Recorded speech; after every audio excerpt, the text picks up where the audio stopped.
So, how do you achieve financial freedom, gain wealth, and live life on your terms?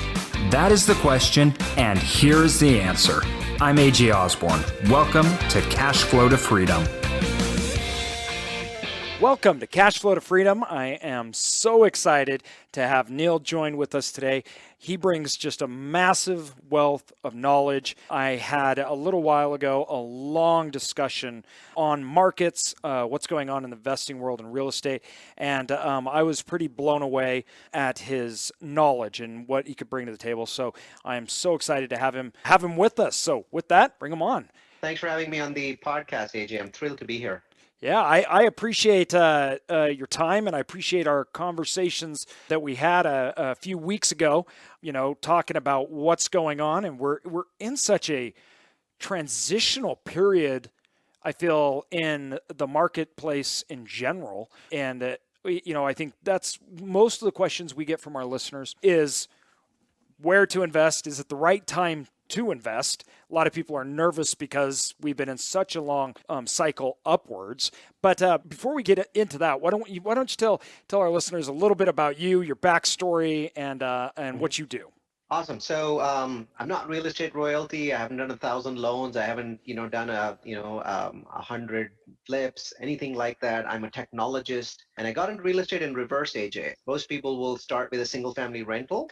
I was given the job by my CEO, a brilliant man that was running a technology company. I was his chief operations officer. He gave me the job of building a campus from scratch under his supervision in 2003. And I was terrified. And for the next 9 or 10 months, as we built that campus from scratch, I moaned and I bitched and I complained and I said, how could this possibly be my job? And in the next 17 years, I've never stopped thanking him. Because what you learn when you build a commercial building that's a huge project, it was 30,000 square feet, when you build it from scratch, the learning is incredible. It's like going to construction school. And then once I got the hang of it, once I really started to enjoy it, I built 6 different campuses, some of them smaller than that big one, over the next, I think, 8 or 9 years, and learned a great deal about real estate that way. And so that got my confidence level up. And so then I started, like everybody else, I should have gone directly into commercial because I had the confidence, but I didn't. I chickened out. I started doing single family, good timing. But in 2008, bought 10 single families. I'm a data scientist, so I constantly am looking at data and analyzing data. And I use data to find the city that had the largest decline from the 2005 peak to the 2008 or end of 2008 trough. And that city, surprise, surprise, was in California. So it was Madera, California, 20 miles north of Fresno. Prices had fallen there the most. What does that mean? Well, in 2005, a whole bunch of farm workers with undocumented income, 20 miles from 4-bedroom, 2,000 square foot, beautiful Kaufman and Broad homes. Kaufman and Broad made lots of money because they just sold them for $250,000 each. Their cost to construct was maybe 170, 180. Well, 3 years later, entire portions of the city are empty because all those agricultural workers with undocumented income have left. Nobody's living in these properties. And now they're available for $90,000. Brand new properties, brick facade is beautiful. I mean, there's nothing wrong with them. So I go there and I do the math, and everybody is telling me that I am completely insane for going and buying these properties. It makes no sense to anybody. People are thinking I'm the biggest fool of all time. But there's one thing that didn't tell me that I was a fool, and that was data. That was numbers. I looked at the math and I said, it costs $180,000 to build this property. I'm buying it for $90,000. And on day one, I can rent it for $1,000 a month. How can I possibly be making a mistake, right? Nobody would give me a straight answer except to say the market is crashing. And I was like, how far can it crash, right? So my family told me I was a total idiot and beat the crap out of me, but I decided to buy 10 of these homes, all in the same locality. And then I hired a virtual assistant in the Philippines. And this virtual assistant, 2 of them actually, there was a virtual assistant and a data guy. And I told the data guy, I also have one home in Fresno. I want you to find a way to market this home in Fresno so much that I get 20 or 30 tenant leads a day.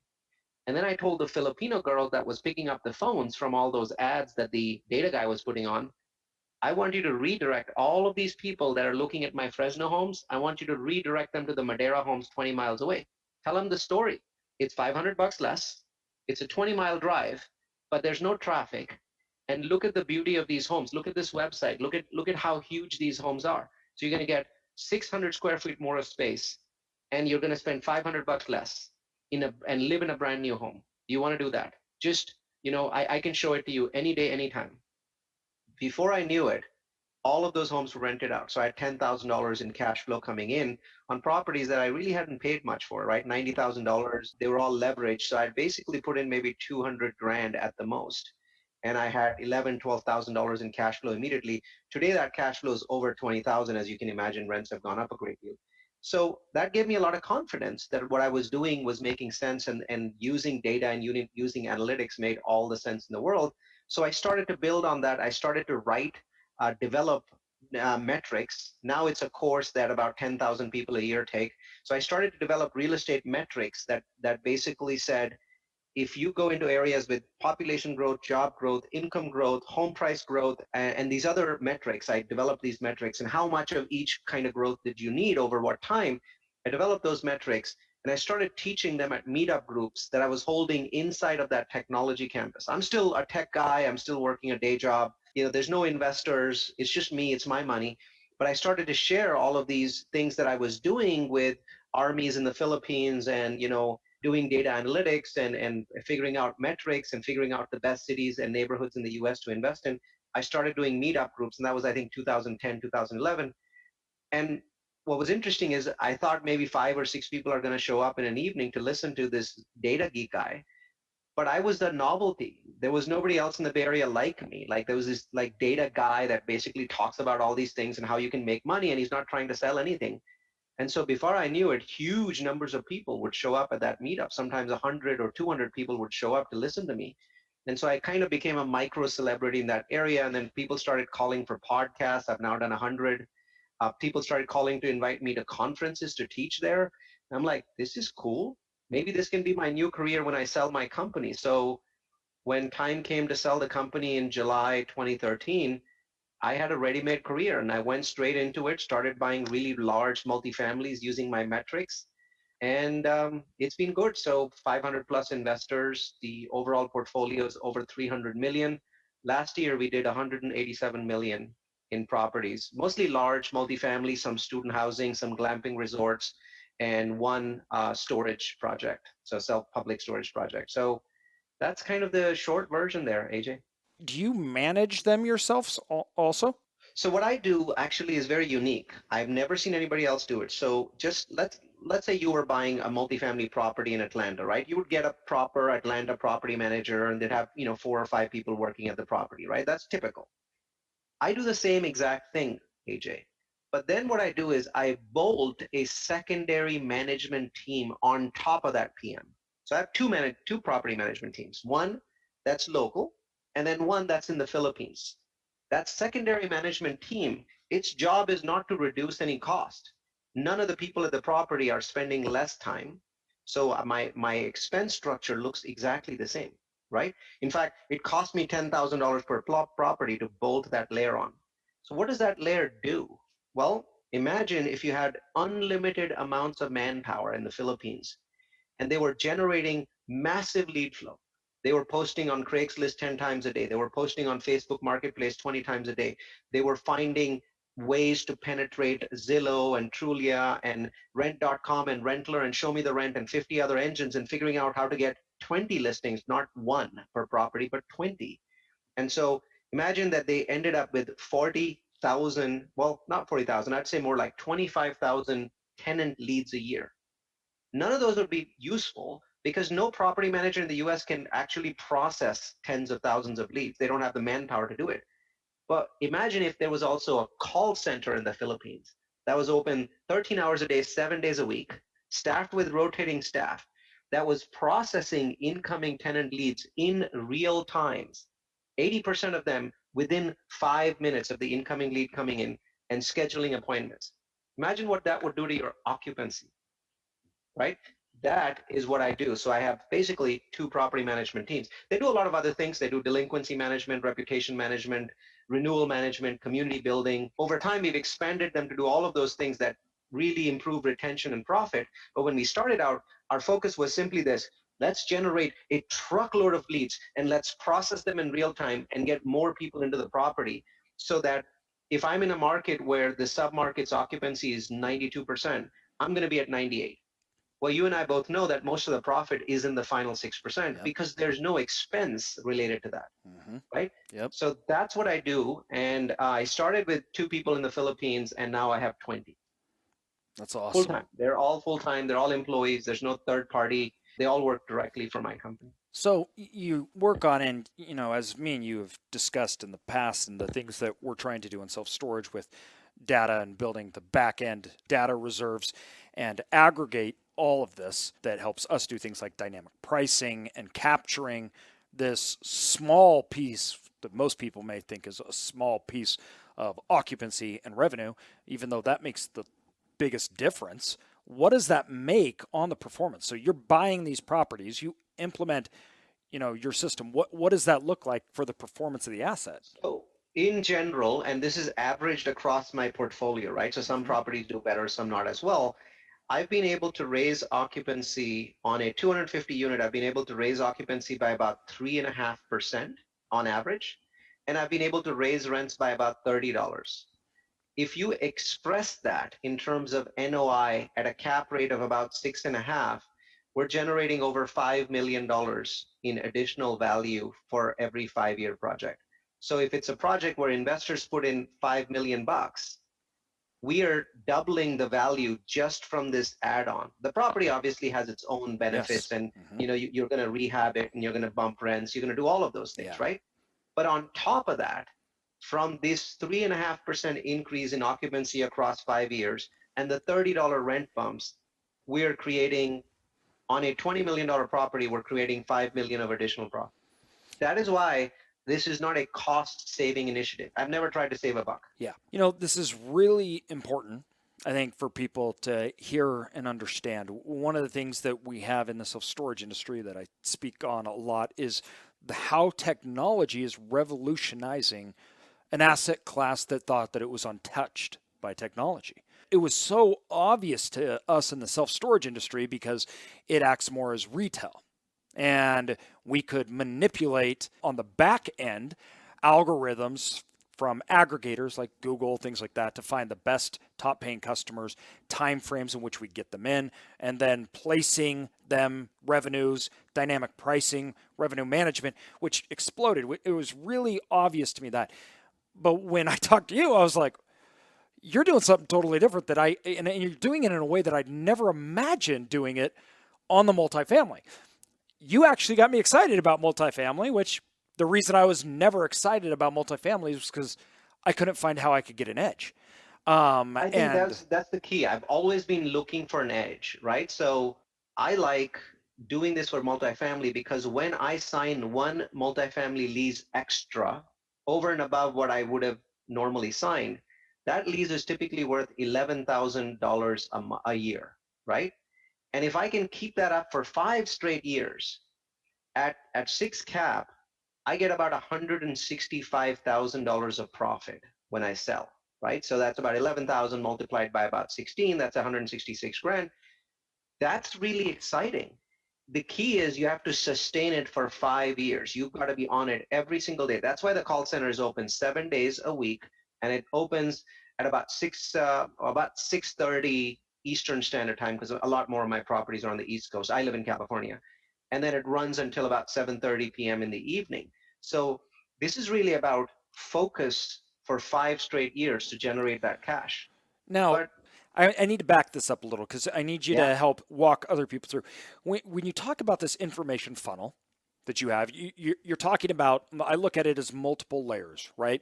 Let's say your call center is the middle layer, right? And then you have the end of the funnel, which would be the completion, let's say the property management, putting somebody in a unit.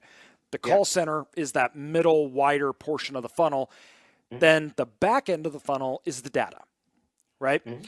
Now, explain to me here what you're doing on the back end to acquire the leads that you're bringing down into the middle range of the funnel that your call center then is now converting into renters, which then will go to the property management. They'll actually do the placing. They will get the deposit, and you will start sustaining those cash flows.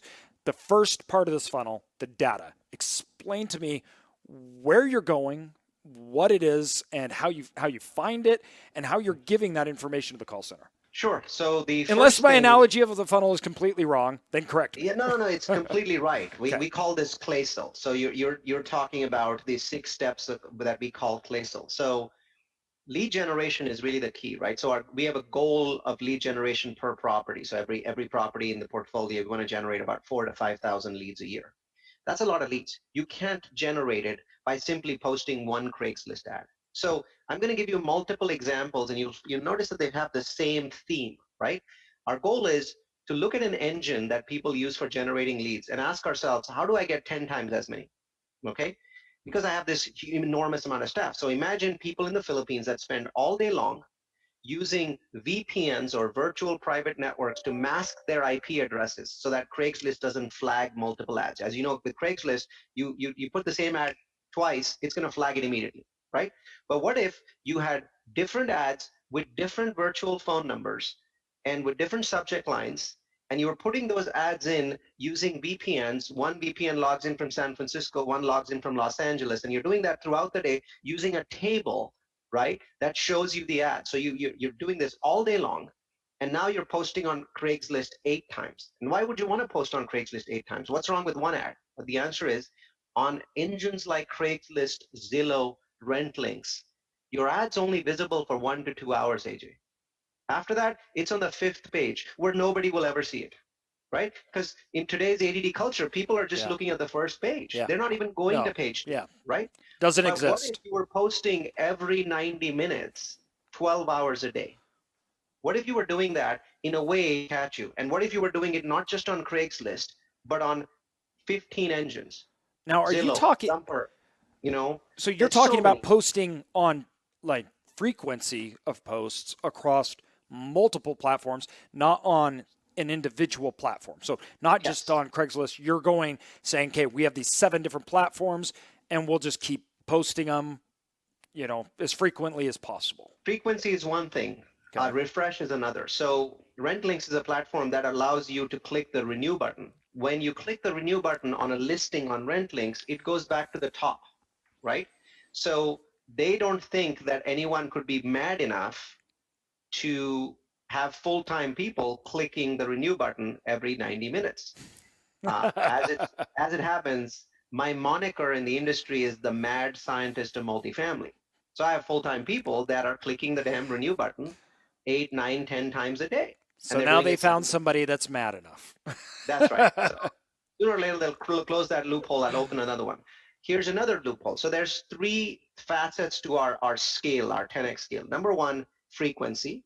Number 2, renewing the ads if the provider allows it. So, Zillow allows renewals, and RentLinks does. Zumper Pro also allows renewals. So the ones that allow renewals, we allow you to do that. The third one is hacks. So what we do is, each engine gives you the ability to list each property or address once, correct? Well, we figured out that most of them, if you add commas, semicolons, hashtags, banks in the right place, they will allow you to list the same exact property again, and will give you lots and lots of leads while pointing out to you that the address may be wrong. They point it out to you. They have this little orange exclamation mark next to your listing, but I still see 500 leads coming in from that every year. So they still allow it. So adding hashtags and commas or adding unit numbers at the end allows me to take one address and have 15 different listings. So now this is hacks, and we hack different engines different ways. Okay. So you're using kind of multiple avenues to get everything from frequency to hacks. I'm sure quality or probably SEO, right? Different tactics like that you're using to get your listings to populate on the first page continually. Yep. And then you are just this is keeping it in front of the customers. Mm-hmm.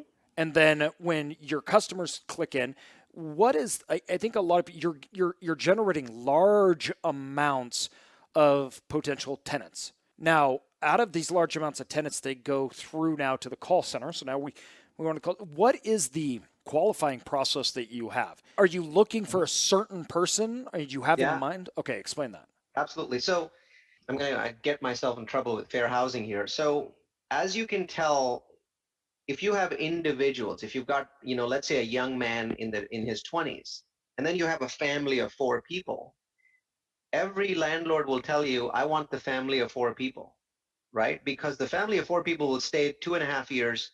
The individual guy on average will stay maybe 12, 13, 14 months. He's not going to stay longer than that. They move a lot. Your long-term value Correct. associated is much higher. Correct.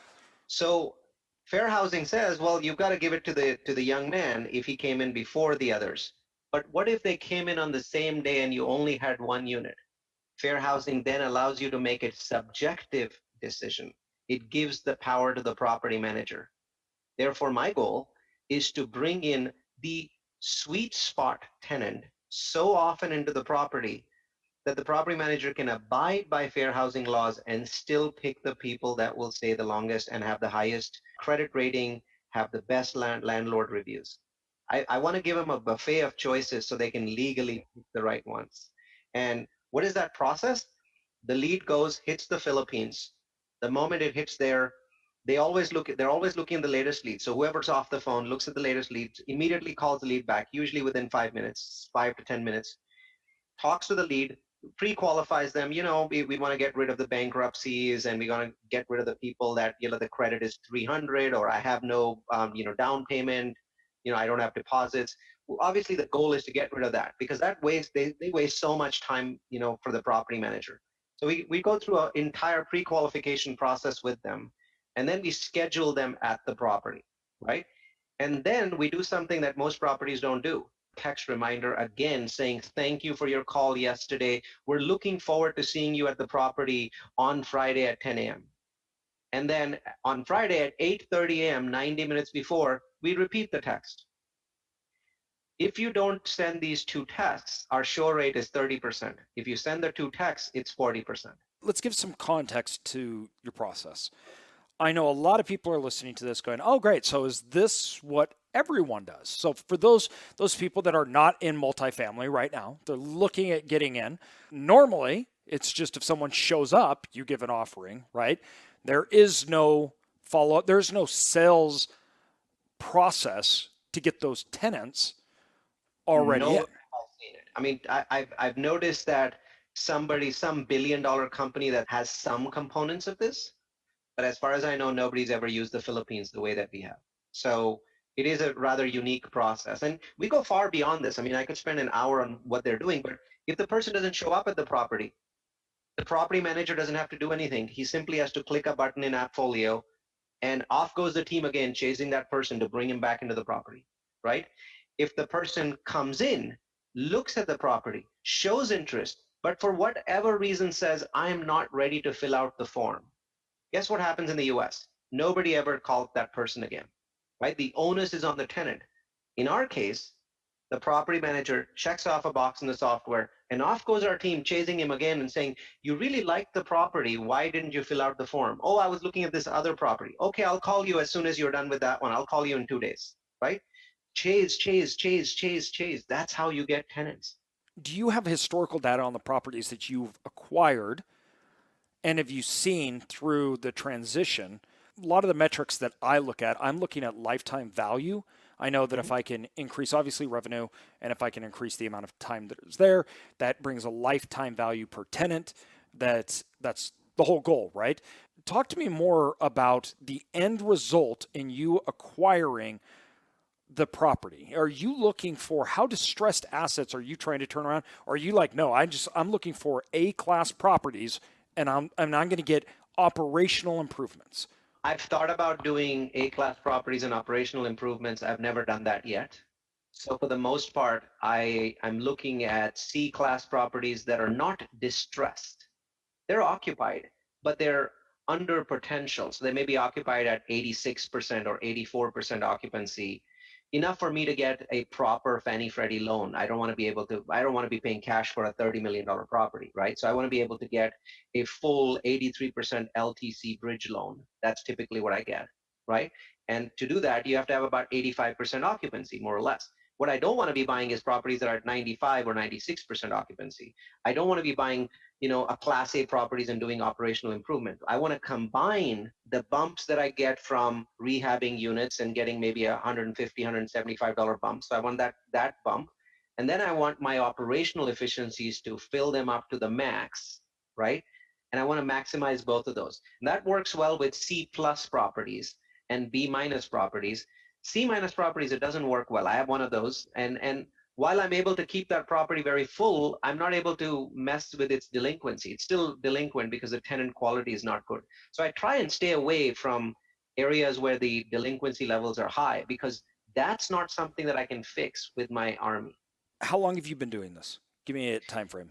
July 2013 was when my technology company was sold. And so all of this stuff has gotten phased in over the last 6, 7 years. And it's really accelerated in the last 24 months. How many deals have you done in the last year?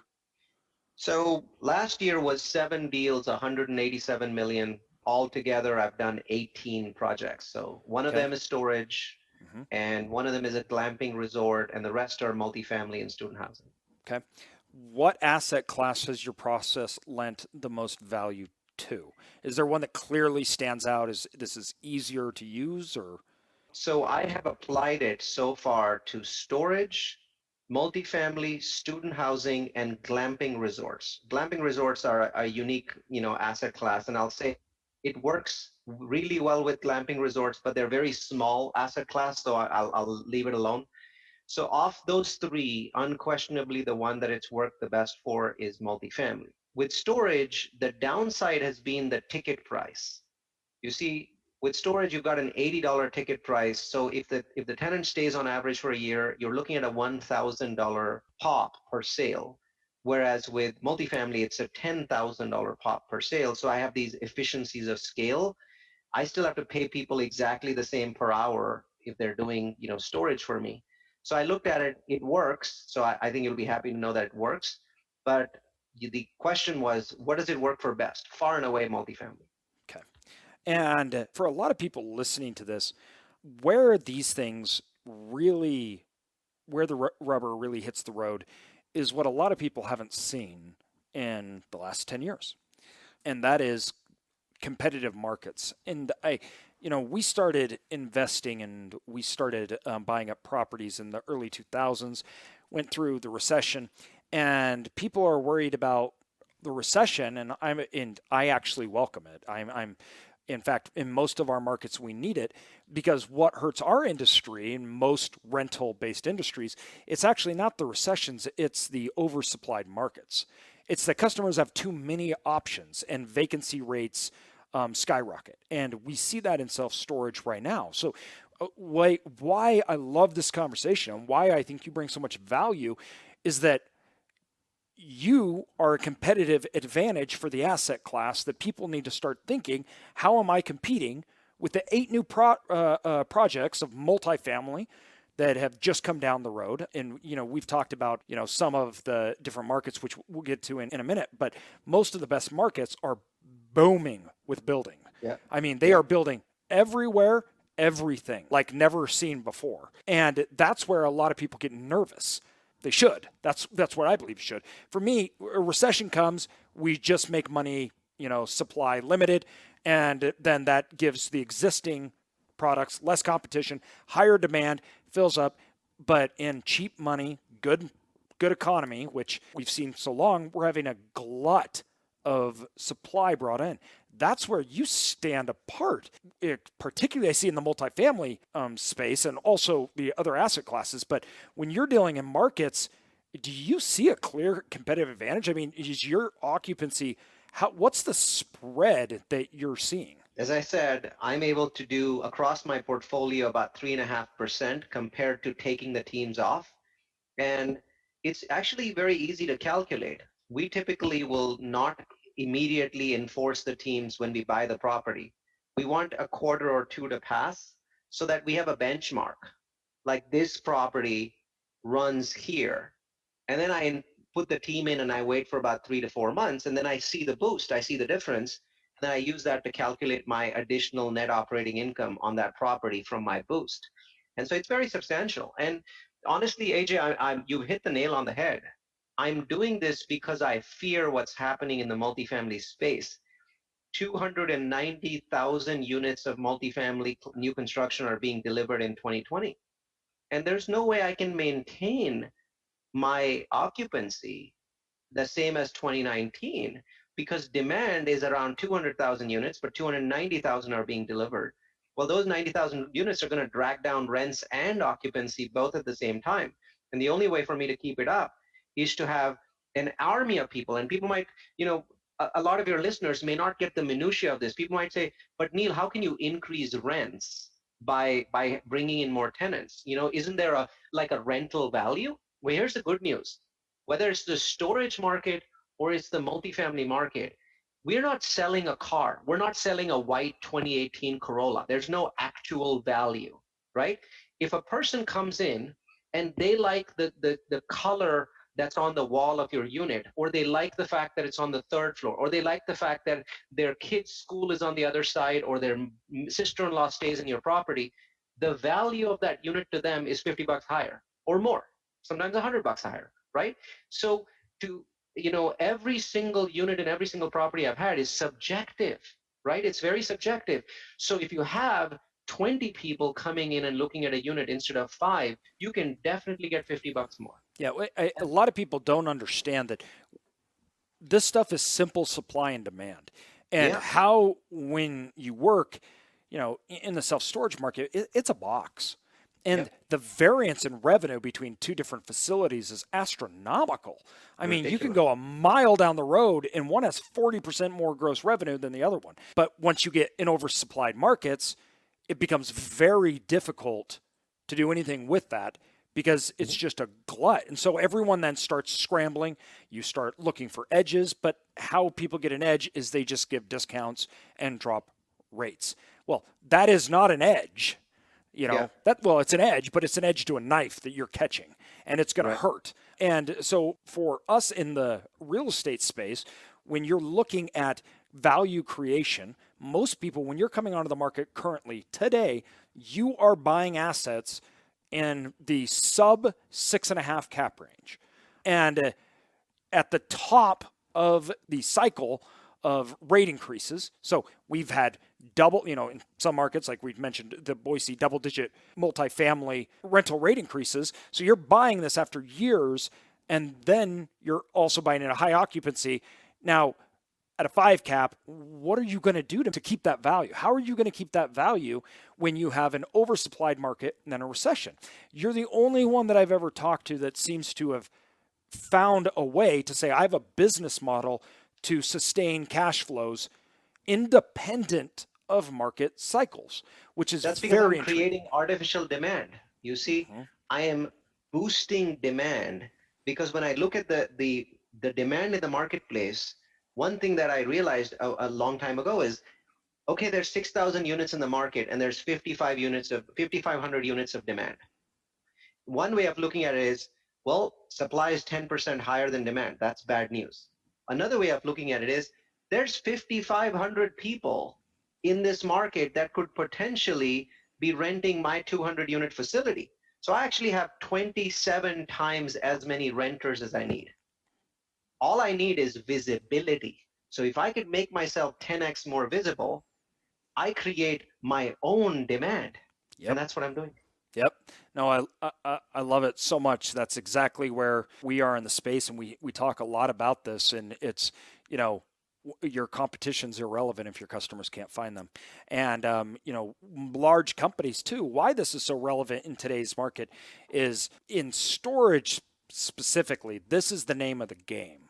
You are basically online covering and making your competition disappear so they don't exist to new customers. And 2, you're keying in on the highest value customers and you're pushing down the low value tenants to go to the other facilities. So you have these giant REITs that are using data to capitalize they are the only ones, they artificially increase their own demand, while two, they're increasing their demand with the highest valued tenants. And we're seeing a lot of this going on in the rental space. And I believe it will cause more consolidation, as we've seen technology do in every single industry, right? And the question is how are you utilizing that in your space? And how are people, when they come in, when you're getting into this game, how are you getting a piece of the action? Which brings me to the next thing. How are you doing deals? So are you doing it all by yourself, or are you, I mean, you talked about your financing. How are you doing the deals? How are you financing the deals? Do you have partners? So I have operating partners, but not equity partners. So I Okay. raise all of the money myself. Okay. And how do I raise the money? Well, I'm a very visible person. I teach at conferences. I taught last night at the Anderson conference in San Diego. I teach at about 24 conferences. I have a massive marketing team, about 8 people, of which 6 are in the Philippines, and they create outreach. So we're basically doing the same thing on the marketing side that we're doing for our tenants. We are on every channel. We have a huge number of people coming into the database. There's about 12,000 leads currently. Our multifamilyu.com, which is our website, we do 50 webinars there. People come in to take tax webinars. They come in to take senior housing webinars, student housing webinars, multifamily, of course, single family, trends, all kinds of asset protection. They come in and take 50 webinars a year. And so we're generating our own investors, right? Yes. So we are But very they're not self-sufficient. equity investors. Explain that to me. So, They are equity oh, they investors, are correct? equity. Okay. They are, you had me lost there for a second. Okay. So they So I'm are equity. aggregating Yes. about $40 million worth of equity from investors that are giving me 100 grand at a time. On the property side, I use a course on a website that's a very famous website called Udemy, udemy.com. It's the world's largest online course website. On udemy.com/realfocus, I've taken my systems and my metrics for how to find properties, and I've hosted it there for free. And it is actually the most high ranked course in terms of reviews on Udemy for real estate. And 5,000 people a year take that course. Right now, if you go to udemy.com/realfocus, you'll notice 4,000 students are enrolled. And I answer their questions from time to time, but it's a It's a lot take it of yourself, people. right? Mm-hmm. So those people, they use my metrics, systems, and dashboards to find properties. And good luck to them, because they're buying in better places using my systems. But here's how it works for me. The course is given away for free. I don't even have their email address. I give it to them. But AJ, 4,000 people are using my technology every year, and you generally is higher than that. Some of them will come across properties that are too big for them. If they come across a $5 million property, they'll raise $1 million and buy it themselves. Good luck to them. But when they come across a $25 million property, guess who they call? I get emails every day, twice a day, three times a day, with my Excel spreadsheet of metrics filled in with somebody saying, I have found a property and this does really well on Neal Bawa's metrics. Would you be interested in partnering with me on this? Imagine getting that from all across the United States, in all the states that I prefer. And all I have to do is update the course once a year with cities and neighborhoods. It's so interesting because it's the same thing with what we're doing through Cashflow to Freedom and self-storage income.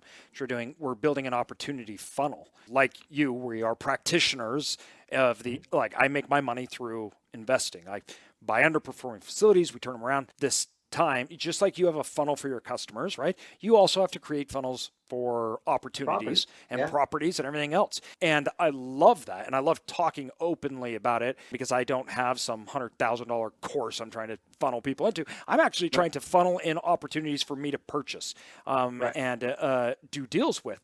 And for anybody that's listening to this, everybody should be doing this. You should be creating your own funnels and your funnels through customers.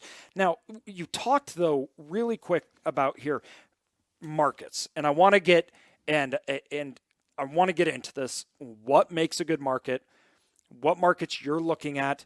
What markets are becoming oversupplied? Where you're thinking about putting money? All of that. That's just That is absolutely the talk right now. Everybody's looking for the danger zones. Everybody's wanting to make sure they're being more careful where they put capital, which like they just weren't nearly as worried 4 years ago. Makes sense. And they should be worried, right? A lot of Mm-hmm. markets don't make sense anymore. So when I look at markets, I look for two completely different sets of metrics. One is called fundamental strength, and the other one is called momentum, right? It's fundamental versus momentum. Even if you're investing in a stock market, there's people like Warren Buffett that do fundamentals-based investing, and then there's all these rocket scientists that have come up in the last couple of decades, and they all do momentum-based investing. Same concept, but I'm applying it to real estate. What are fundamentals? Population growth, home price growth, income growth, job growth, and reduction in crime. These five are the fundamental metrics that show strength in a market. So I have turned that into a course, which is that Udemy course. That's fundamentals. Then what is momentum? Momentum is when a market appears to be moving, even though there's no real reason for it to keep moving. And we see that in real estate all the time. Why? Because the buzz there is good. Everybody's telling everybody else prices are going up, so they keep going up until one day they don't, right? So we track momentum markets, and there are a number of very strong momentum markets in the US that are there right now, and I'm investing in some of them. But I understand this, that momentum markets are very fickle. They can turn on a dime. So I'm always ready to sell in a momentum market because I don't know when the party ends, but you make more money in momentum markets. So I can tell you a good momentum market at this point, if you have an appetite for risk, is Detroit, Michigan. Detroit has lost 1 million people worth of population and continues to lose population. As of last year, it lost more population. So you look at that and go, well, this is a terrible market. Yeah, but it has all these empty homes. And right now, the economy is good and people are willing to pay up. So the most profitable market in America for real estate is Detroit. Only understand that the moment a recession starts, that market gets slaughtered. It doesn't get hurt, it just gets slaughtered. You lose all of your tenants, people stop paying, it's bad. So there's these kinds of momentum markets. And I started off with the most dangerous one, which is Detroit, but there's others that are momentum markets where the fundamentals are not strong at all, AJ, but they're doing well, and they probably will keep doing well if we have a small recession. If you have a 2008 type, then all bets are off. So what are those markets that fundamentals are not very strong? Philadelphia, Kansas City, Missouri, Indianapolis, St. Louis, Missouri. All of these are markets that where the population growth, job growth, income growth is really nothing interesting, right? And some of them actually lose a little bit of population all the time. Cincinnati is another great example, right? So these are momentum markets. They're rising because all ships are rising. Of them, I consider Cincinnati to be the best. So those are 5 markets that I want to give you.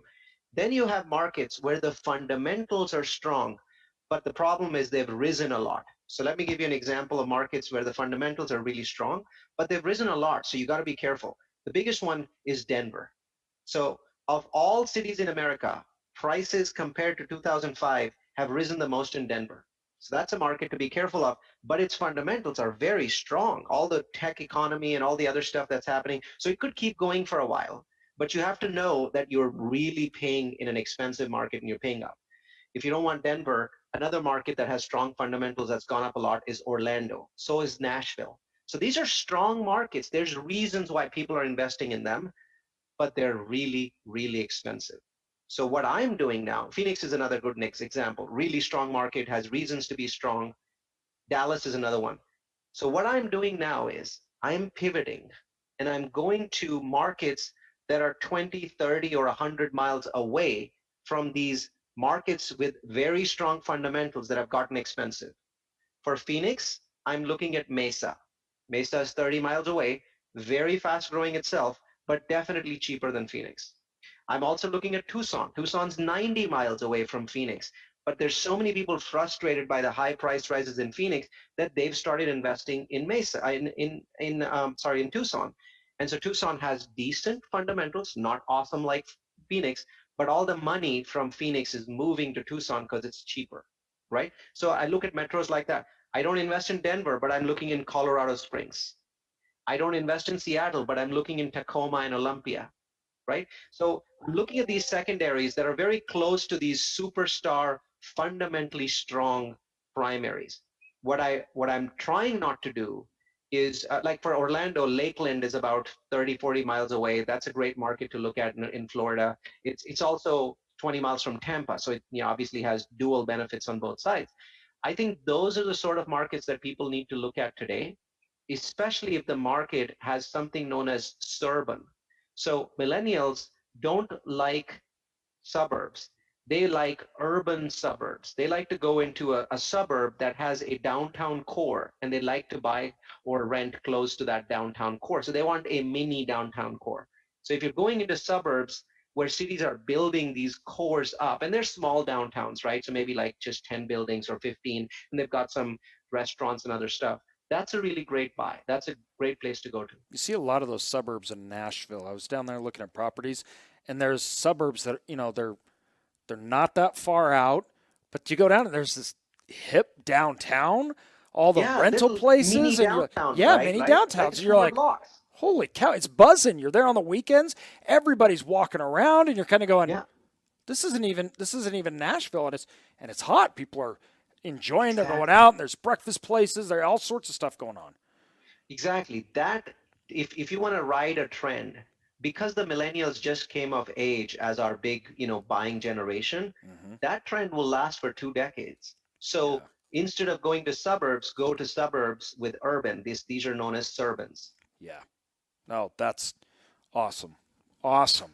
Well, thank you. Hey, I don't want to take all night. I can't tell you how appreciative I am for you, though, coming on and just giving so much value and it really giving people, though, another way to look and develop a, philosophy on investing, which I think is really, really important. We have we have all the basic stuff, but things are changing, and your perspective is absolutely wonderful. I really appreciate it. Where can people go to find you? Where can my listeners, and we'll put this in the show notes too. Sure. So I use the Irish spelling. So it's not Neil, it's Neal. The easiest way to find me is by simply searching for the words Neal Bawa. As it happens, I am the only Neal Bawa on the World Wide Web. So just type in Neal space Bawa, hit enter. You'll see about 100 podcasts and dozens of webinars. You'll see my websites, and my website is also very easy to remember. It's multifamilyu.com, Multifamily University, multifamily followed by the letter U.com.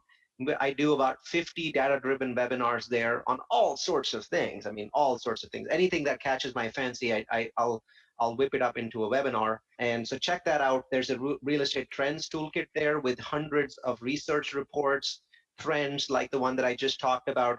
I mean, suburban is one of 24 trends that you can ride to success. So I tell people, now's not the time to back off, but now's the time to back a trend. Another trend that I would like you guys to think about is build to rent.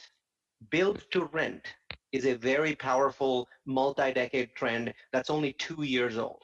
So that trend will continue regardless of the next recession. And what is that? Explain that. Build to rent is developers have always built to sell. Here, a developer from the very beginning says, I'm actually going to modify my construction plan, so I'm building the kind of home that's exactly right for the long-term renter that wants to live there 5 years or longer. I'm not going to build one amenity that renters don't want. I'm going to build exactly the size for renting.